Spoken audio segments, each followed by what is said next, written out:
प्रारब्ध पहले रचा, पीछे रचा शरीर। तुलसी चिंता क्यों करे, भज ले श्री रघुबीर। एक साधु थे जो हमेशा ईश्वर के नाम का जाप किया करते थे।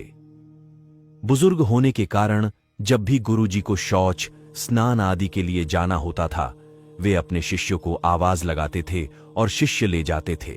धीरे धीरे कुछ दिन बाद शिष्य 2-3 बार आवाज लगाने के बाद भी कभी आते, कभी और भी देर से आते।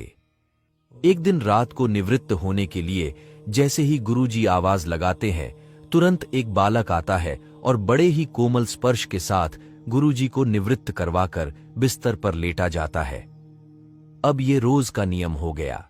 एक दिन गुरुजी को शक हो जाता है कि पहले तो शिष्यों को 3-4 बार आवाज लगाने पर भी देर से आते थे, लेकिन ये बालक तो आवाज लगाते ही दूसरे क्षण आ जाता है और बड़े कोमल स्पर्श से सब निवृत्त करवा देता है।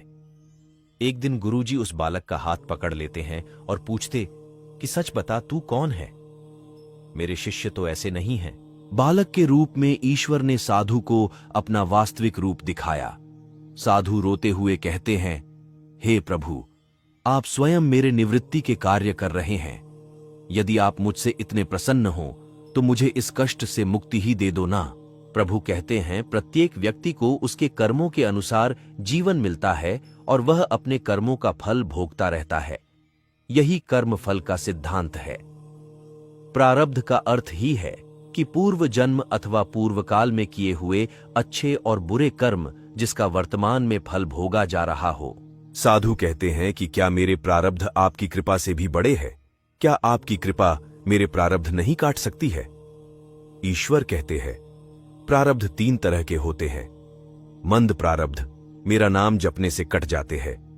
तीव्र प्रारब्ध किसी सच्चे संत का संग करके श्रद्धा और विश्वास से मेरा नाम जपने पर कट जाते हैं, किंतु तीव्रतम प्रारब्ध भुगतने ही पड़ते हैं।